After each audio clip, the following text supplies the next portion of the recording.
नमस्कार, जय हिंद। कैसे हैं? उम्मीद करता हूं बिल्कुल ही शानदार होंगे, लाजवाब होंगे और अपनी तैयारी को अंजाम दे रहे होंगे। जी हां, बिहार पुलिस का जो क्लास आप लोग को उपलब्ध कराया जा रहा है निःशुल्क, उसी के क्रम में आज का जो वीडियो है यह भौगोलिक खोज। यह भी एक, जैसे मैंने आपको बिहार पुलिस का सिलेबस वाला जो वीडियो बताया है उसको आप लोग पहले देख लीजिएगा। उसमें मैंने जो जो टॉपिक बताया है आप देखते चलिएगा क्या क्या वो टॉपिक मैं कवर करा रहा हूं कि नहीं करा रहा हूं। मैं ऐसा इसलिए कह रहा हूं क्योंकि बहुत सारे लोग फालतू कमेंट कर रहे हैं कि सर ये जो पढ़ा रहे हैं ये आता है, कुछ लोग कह रहे हैं कि सर ऐसे पढ़ाएंगे, कुछ लोग मतलब बहुत तरह की बात कर रहे हैं। तो उन लोगों से अनुरोध है कि भैया जिनको नहीं देखना है वो मत देखें, जिनको आवश्यकता है, जिनको जरूरत है वो अवश्य देखें, क्योंकि मैं उन्हीं चीजों को पढ़ा रहा हूं जो आपके सिलेबस के हिसाब से है। अब आपको पहले भी मैं सिलेबस बता चुका हूं कि इसका जो सिलेबस है उसमें आपका क्लास 9th और 10th का ही पूछा जाएगा, समझ रहे हैं? तो क्लास 9th और 10th में जो भी मैं अब तक पढ़ाया वो सब कुछ है। तो इसमें सोचना क्या है, सिलेबस देखिए, पढ़ लीजिए। अब फालतू कमेंट करके अपना भी वक्त बर्बाद, दूसरे का भी वक्त बर्बाद, क्या मिलेगा? अगर नहीं पसंद है तो मत देखिए। अब यूट्यूब पर तो तमाम वीडियोज हैं, तमाम शिक्षक हैं, आप कहीं भी पढ़ सकते हैं, स्वतंत्र हैं। कोई जरूरी नहीं है कि आप मुझसे ही पढ़ के नौकरी लेंगे। मैं नहीं पढ़ाता था उससे पहले भी तो नौकरियां लगती थी। ठीक, बाकी अगर आपको लगता है कि हाँ यहाँ सिलेक्शन होगा, सिलेबस से ही पढ़ाया जा रहा है, तो आप बिल्कुल शौक से पढ़े। और सबसे बड़ी बात कि आपको भरोसा करना होगा। अगर भरोसा नहीं करेंगे तब बात ही अलग है, और खुद पर भी और जो पढ़ा रहा है उस पर भी। उसके बाद आप शुरू करिए। तो चलिए, आज जो हम लोग पढ़ने वाले हैं वो भौगोलिक खोज पढ़ने वाले हैं। आप सिलेबस देखिएगा, उसमें ये मेंशन है ये टॉपिक भौगोलिक खोज हम पढ़ेंगे। उसमें हम लोग यूरोपीय जो आए हैं, यूरोपीय कंपनियां, उनके बारे में भी पढ़ेंगे। पार्ट बाय पार्ट हम लोग पढ़ेंगे। जैसे जैसे कंपनियां आई हैं, कहाँ उन्होंने फैक्ट्री स्थापित की है, कहाँ उन्होंने अपनी कोठी बनाई, दूसरी तीसरी कोठी, जो भी है सब कुछ हम लोग बिल्कुल बारीकी से चीजों को समझेंगे, ताकि एग्जाम में कैसा भी प्रश्न आए आपको समस्या ना हो। ठीक ना? तो आज हम लोग पढ़ते हैं भौगोलिक खोज। देखिए दोस्तों, चीजों को आप समझिएगा। यहां पर मैं थोड़ा सा मैप का भी सहारा लूंगा ताकि आप अच्छे से आसानी से सब कुछ समझ जाए, कहीं भी कोई दिक्कत ना हो। तो चलिए शुरू करते हैं। शुरू करें? बिल्कुल, लाइक कर दीजिएगा। अगर वीडियो अच्छा लगे तो लाइक कर दीजिएगा। बहुत धमाकेदार तरीके से मैं आप लोगों को सब कुछ प्रोवाइड करा रहा हूं, तो एक लाइक अवश्य करिएगा, एक लाइक अवश्य करिएगा अगर आपको वीडियो पसंद आया तो, और ना आया तो डिसलाइक भी कर सकते हैं। तो चलिए, पहले तो ये जान लीजिए, भौगोलिक खोज में आप लोग अक्सर पढ़ते हैं कि भारत की खोज कब हुई, भारत की खोज कब हुई, है ना?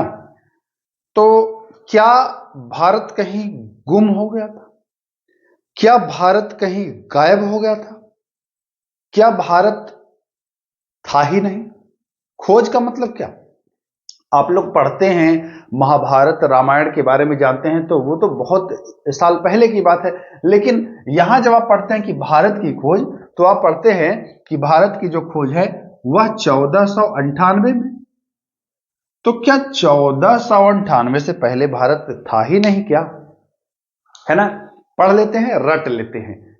कोई पूछता है कि भारत की खोज कब हुई, तो बोलते हैं 1498।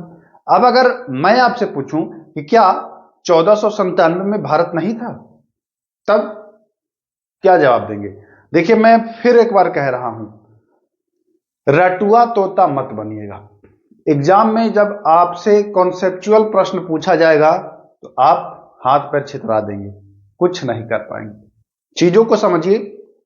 इस वीडियो में आप बने रहिएगा, आप बहुत कुछ नया आज सीख के जाने वाले हैं, इसकी गारंटी है।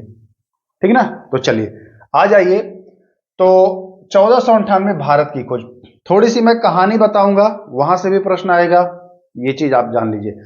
हुआ क्या कि भारत जो है ना, यहाँ मसाला की खेती बहुत होती है। आप लोगों को पता ही है कि मसाला के लिए प्रसिद्ध था भारत और इंडोनेशिया, प्रसिद्ध था बहुत ज्यादा।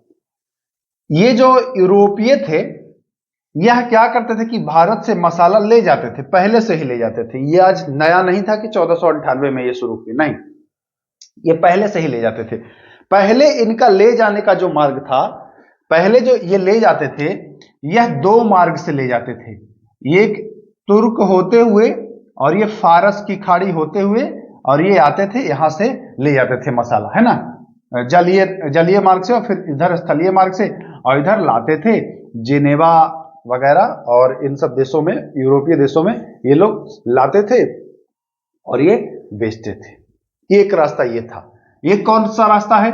इसका नाम है फारस की खाड़ी। ये जो रास्ता है ना, इसका नाम है फारस, फारस की खाड़ी, ठीक, फारस की खाड़ी, एक रास्ता। दूसरा जो रास्ता है, एक देख रहे होंगे आप कि ये भी रास्ता है ना, एक ये भी रास्ता है, यहां से भी जाते थे। यह लाल सागर, यह लाल सागर, यह लाल सागर है और ये फारस की खाड़ी, ये दोनों रास्ता से ये लोग आते थे मसाला लेकर के, और यहां पर जो है वह अपने देशों में बेचते थे, खूब अच्छे से बेचते थे। हुआ क्या कि ये जो तुर्क हैं, यहां पर तुर्क हैं बसे हुए, ठीक ना, ये तुर्क जो बसे हुए हैं, इन्होंने कहा कि नहीं, अब इधर से आप नहीं जा सकते हैं, इधर से और इधर से ये रास्ता इन्होंने बंद कर दिया, ठीक, समझिएगा। तुर्क जो हैं ये रास्ता बंद कर दिया और इस पर अधिकार कर लिया। यहां एक बढ़िया प्रश्न बनेगा आपसे कि कुस्तुनतुनिया, जी हां, कुस्तुनतुनिया पर तुर्कों ने अधिकार कब किया? यह देखिए, मैं आपको यहां पर लिखा भी हूं कि कुस्तुनतुनिया पर तुर्कों का अधिकार तो 1453, यानी कि 1453 से पहले ये लोग व्यापार कर रहे थे इस मार्ग से। 1453 में इसने कहा कि नहीं, अब इधर से ले नहीं जा पाएंगे आप, इधर से रास्ता नहीं है, चलिए चलिए। जैसे आपके घर से किसी का लड़ाई झगड़ा होता है या कोई विवाद होता है, तो आप लोग बांस से अपना जो जमीन होता है वो घेर देते हैं, कहते हैं नहीं इधर से रास्ता नहीं है भैया, आप दूसरे रास्ते से जाइए, क्योंकि जमीन आपका है, आपका कब्जा है, तो आप घेर दिए, कब्जा ये करके और ये घेर दिया। तो एक प्रश्न बहुत सुंदर बनेगा कि कुस्तुनतुनिया पर तुर्कों ने अधिकार कब किया? तो बिल्कुल आसानी से अब आप बताएंगे कि हां सर 1453। कब ईस्वी? आप लिख लीजिए 1453 में कुस्तुनतुनिया पर तुर्कों ने अधिकार कर लिया। अब ये बताइए, ये लोग मसाला ला रहे थे और बहुत अधिक कीमत पर बेच रहे थे, अब इनका मार्ग बंद। अब ये लोग बेचैन, व्याकुल कि भाई कैसे, आप ही जब कोई बिजनेस करते हैं तो अगर वो बिजनेस बंद हो जाए किसी कारण से तो बेचैन व्याकुल होते हैं। जैसे मैं आपको क्लास उपलब्ध कराता हूं तो 2-4 दिन के अगर गैप ले लेता हूं तो आप लोग बेचैन व्याकुल होने लगते हैं, सर क्लास दीजिए, नहीं मिल रहा है, नहीं मिल रहा है, परेशान होते हैं, है ना। ये भी परेशान होने लगे, कैसे, अब कैसे जाएं। भाई मसाले की लत लगी थी, कपड़ों की लत लगी थी कि यहां से लाके ऊंची कीमत पर बेचते हैं, इनका तो बंद हो गया दाना पानी, बहुत परेशान होने लगे। यहां मसाला क्यों लेते थे पता है आपको? ये इलाका है ठंडा दोस्तों, यहां के लोग मांस बहुत चाव से खाते थे। अब ये जो मसाला जाता था ना, मसाला में मांस अच्छे से लपेट करके और इसको रखते थे और लंबे समय तक खराब नहीं होता था और खाते थे। तो समझिए कि एक तरह से इनका भोजन भी जुड़ा हुआ था भारत के मसालों से। ये लोग परेशान, ये लोग उसी क्रम में ये खोज रहे हैं, रास्ता खोज रहे हैं, ठीक ना। कभी इधर से पहुंच रहे हैं तो इधर से नहीं जा पा रहे हैं, कभी इधर जा रहे हैं तो इधर से भी नहीं जा पा रहे हैं, कभी इधर आ रहे हैं, तो ऐसे ये लोग घूम रहे हैं, ठीक। घूमते घूमते एक दिन क्या होता है कि एक बार्थोलोम्यू डियाज नामक व्यक्ति यहां तक आ गया है, ठीक, यहां तक आ गया है।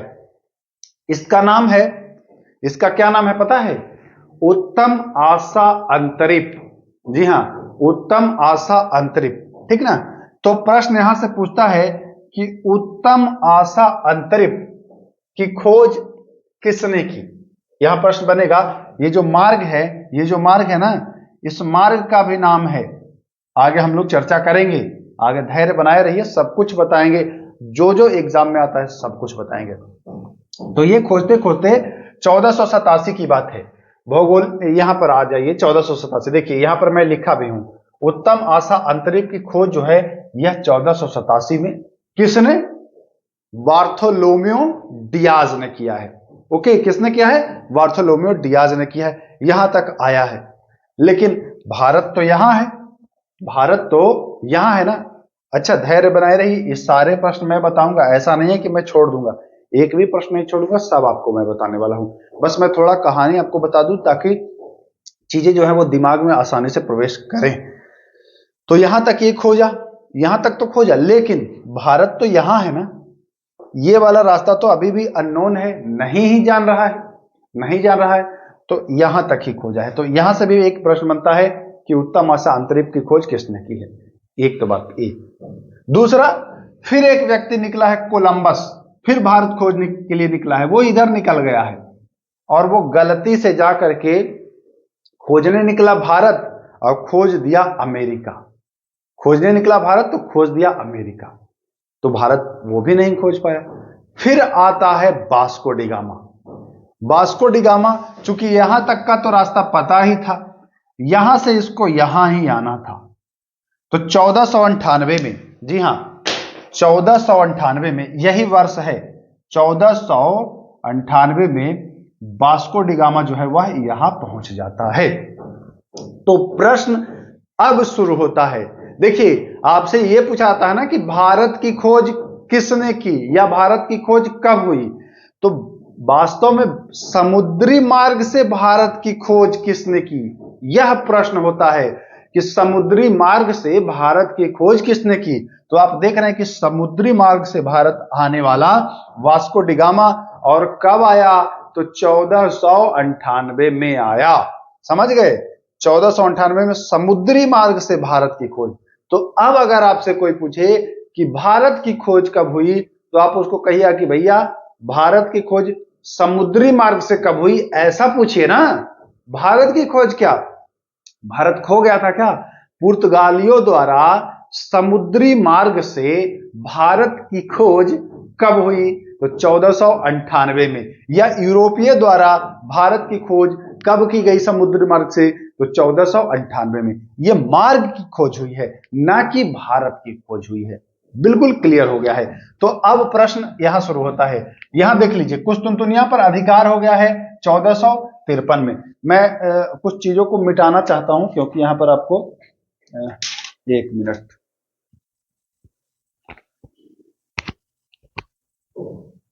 चलिए, तो कुछ चीजों को मैं मिटा दूं ताकि अच्छे से मैं लिख पाऊं। तो आप यहां पर देख लिए हैं कि कैसे ये लोग व्यापार वगैरह किए हैं, और मार्ग भी जो है ये भी आपने देख ही लिया है। ठीक, तो चलिए हम आगे की ओर बढ़ते हैं। देखिए, यहां पर प्रश्न पूछता है कि भौगोलिक खोजों का कार्य आसान हुआ। तो पुर्तगाल के जो राजकुमार है, the Prince Henry the navigator, नाम याद रखिएगा, the Prince Henry the navigator, ठीक ना, Henry the navigator, Henry the navigator, ठीक, हेनरी द नेविगेटर, ये प्रिंस हैं, प्रिंस हेनरी द नेविगेटर, इन्होंने ही प्रोत्साहित किया, तब जाकर के जो है ये खोज आसान हुआ। तो प्रश्न यहां से भी बनता है कि भौगोलिक खोजों का कार्य किसके प्रयास से आसान हुआ, तो प्रिंस हेनरी द नेविगेटर के प्रयासों से। ये प्रश्न बिल्कुल आप दिमाग में बैठा लीजिए, बहुत ही बढ़िया प्रश्न है, एग्जाम में पूछा जाता है। आगे चलते हैं, भौगोलिक खोजों का युग आरंभ किया। भौगोलिक खोज अभी हमने बताया कि ये स्पेन और पुर्तगाल वाले ने ही शुरू किया था। तो स्पेन और पुर्तगालियों ने, यहां पर ये भी लिख लीजिएगा, कभी पूछ दे, स्पेन और पुर्तगाली ने, ठीक ना, स्पेन और पुर्तगाल जो है उन्होंने इसका युग आरंभ किया है। स्पेन वासी और पुर्तगाल वासियों ने ही प्रारंभ किया है। तो ये दोनों आपको याद रखना है बच्चों, ये दोनों आपको याद रखना है, बिल्कुल अच्छे से दिमाग में बैठा लीजिए, बहुत बढ़िया प्रश्न है। चलिए आगे का प्रश्न है उत्तम आशा अंतरिक्ष, है ना, उत्तम आशा अंतरिक्ष की खोज कब? तो हम आपको बता दिए थे कि उत्तम आशा जो अंतरिक्ष है यह 1487, कब? 1487 में। किसने? बार्थोलोम्यू डियाज, मैं यहां पर नाम लिख देता हूं, बार्थोलोमू डियाज, ठीक ना, बार्थोलोम्यू डियाज, नाम याद रख लीजिएगा। पूछता है उत्तम आशा अंतरिक्ष की खोज 1487 में किसने की? बार्थोलोम्यू डियाज, ठीक ना। इस उत्तम आशा अंतरिक्ष का एक और नाम है तूफानी अंतरिक्ष। तो कभी पूछ दे कि तूफानी अंतरिक्ष की खोज, तब भी यही होगा, बार्थोलोम्यू डियाज, और ईस्वी 1487। इसका एक और प्रश्न घुमा करके पूछता है कि वास्को डी गामा भारत किस मार्ग से आया था? तो आप बताएंगे कि यही मार्ग है केप ऑफ गुड होप, उत्तम आशा अंतरिक्ष। जी हां, केप ऑफ गुड होप या उत्तम आशा अंतरिक्ष, दोनों आपको याद रखना है, एक ही नाम है, केप ऑफ गुड होप या उत्तम आशा अंतरिक्ष, कोई दिक्कत नहीं। नाम मैं लिख दूं, कहिए तो मैं लिख देता हूं, Cape of Good Hope, Cape of Good Hope, ठीक ना, केप ऑफ गुड होप, ये नाम है इसका, इस मार्ग का नाम है केप ऑफ गुड होप। इसी मार्ग से कौन आया है? वास्को डी गामा आया है। इसकी खोज किसने की है? बार्थोलोम्यू डियाज ने की है। वास्को डी गामा कब आया है? 1498 में। खोज कब हुआ है? 1487 में। यहां तक कोई दिक्कत आप लोगों को नहीं है। अभी हमने बताया था कि कोलंबस भी निकला था खोजने, कोलंबस भी खोजने निकला था, लेकिन वो गलती से अमेरिका को खोज दिया, खोजा। देखिए यहां पर 1494 है, 1494 नहीं होगा, 1492 होगा, ठीक ना, ये ध्यान रखिएगा। 1492 में कोलंबस जो है वह अमेरिका को खोज देता है। आपको ये भी मैं बता दिया हूं कि यह भूल बस भारत खोजने निकला था, लेकिन पहुंच गया अमेरिका, और यह अमेरिका को खोज लिया है। तो ये भी आप जान गए हैं। 1492 आप ईस्वी याद रखिएगा, ये अमेरिका को खोज लिया है। फिलहाल हम लोग भारत की भौगोलिक खोज पढ़ रहे हैं, तो अमेरिका का बहुत ज्यादा जरूरी नहीं है, बाकी आपको हम याद करने के लिए बता दिए हैं। अब चलते हैं हम लोग आगे, यहां आते हैं भारत की खोज कब हुई है? तो भारत की खोज 1498 में। अब समझ गए भारत की खोज का मतलब कि यह मार्ग की खोज किसने की है? तो वास्को डी गामा। किसने किया भैया? वास्को डी गामा ने किया है, ठीक है ना, नाम जानते हैं, लिखने की आवश्यकता नहीं है। वास्को डी गामा भारत किस मार्ग से आया है? किस मार्ग से आया है? तो जान ही गए कि यह जो मार्ग है, यह मार्ग है केप ऑफ गुड होप, है ना। किस मार्ग से? केप ऑफ गुड होप, ठीक, केप ऑफ गुड होप से आया है। एक प्रश्न और देख लीजिए, बढ़िया प्रश्न है, जो कि एग्जाम के दृष्टिकोण से महत्वपूर्ण है, कि भारत के समूचे व्यापार को नियंत्रित करने वाला समुदाय कौन सा समुदाय था जो नियंत्रित करता था? तो वह था चेटियार समुदाय। कौन समुदाय था? चेटियार, जी हां, चेटियार, ठीक ना, चेटियार समुदाय था। यह समूचे जो व्यापार होता था इसको नियंत्रित करता था। यहां से जो मसाले, कपड़ा भेजा जाता था, इसको नियंत्रित करता था। होता क्या था कि इधर पूर्वी देशों से आता था और यहाँ मालाबार तट पर रुकता था सामान, जो भी सामान है, मसाला, कपड़ा, यहाँ आता था, और यहां से ये पहले इस माध्यम से जाता था और फिर अब इधर से जाने लगा, है ना। तो ये आपको ध्यान देना है। कौन समुदाय? चेटियार समुदाय। तो ये तो आप समझ गए कि कैसे भारत को उन्होंने खोजा, ठीक है ना। अब जब खोज लिए हैं तो भाई अब जितने इधर व्यापारी देश हैं वो भारत तो आएंगे ही मसाला लेने, कपड़ा लेने। तो उसी क्रम में अब कुछ यूरोपवासी जो हैं वह भारत आएंगे व्यापारी बनकर के दोबारा से, उनको हम लोग अच्छे से पढ़ेंगे। तो ये यहां इस वीडियो में आप केवल इतना जान लीजिए कि भारत आने वाले यूरोपवासियों का क्रम क्या है, कौन कौन आए हैं, पहले कौन, बाद में कौन, उसके बाद कौन। तो सबसे पहले आपने देख लिया कि पुर्तगाली जो हैं वह पुर्तगाली आए हैं, ठीक ना। तो सबसे पहले पुर्तगाल आया। कौन आया? पुर्तगाल। फिर उसके बाद आता है डच, फिर आता है कौन? डच आता है। फिर आता है अंग्रेज। फिर कौन आता है? अंग्रेज आता है, अंग्रेज आता है। फिर आता है डेनिश, ठीक ना, फिर आता है कौन, डेनिश, ठीक, और फिर आता है फ्रांसीसी, फ्रांसीसी सबसे आखिरी में यही आता है। तो यहां से भी प्रश्न बनता है कि भारत आने वाला प्रथम यूरोपीय, तो बताएंगे पुर्तगाल, अगर द्वितीय पूछे तो डच, तीसरा पूछे अंग्रेज, चौथा डेनिश, और अगर पूछे कि भारत आने वाला आखिरी व्यापारी यूरोपीय तो बताएंगे फ्रांसीसी। इन पांचों को याद रखिएगा, आप याद रख सकते हैं ऐसे भी, P D E D F, है ना, पीडीडीएफ आप याद रखिएगा, पुर्तगाल, डच, अंग्रेज, डेनिश और फ्रांसीसी, ऐसे ये लोग आते हैं। यहां तक तो आप समझ गए हैं कि कौन पहले आया, कौन उसके बाद आया और कौन आखिरी में आया। तो आज की वीडियो में इतना ही। अब हम अगले वीडियो में पुर्तगाली के बारे में पढ़ेंगे कि पुर्तगाली कहां आए, कैसे आए, कहां स्थापित किया फैक्ट्री, कौन उनका गवर्नर बना, तमाम चीजें जो है वह हम लोग जानेंगे, क्योंकि परीक्षा में यहां से प्रश्न आपको देखने को मिलेगा। तो आज का वीडियो ज्यादा लंबा नहीं करूंगा, बाकी जो प्रश्न है वो आपने देख लिया। और मैं बार बार आपको कहता हूं कि जो भी मैं चीजों को बताऊं उसको नोट अवश्य करिए, उसको लिखिए अवश्य, क्योंकि लिखेंगे नहीं तो दिक्कत होगी, गड़बड़ होगी। तो चीजों को लिखा जरूर करिए। तो चलिए, अगर वीडियो अच्छा लगे तो लाइक अवश्य करिएगा और शेयर जरूर करिएगा।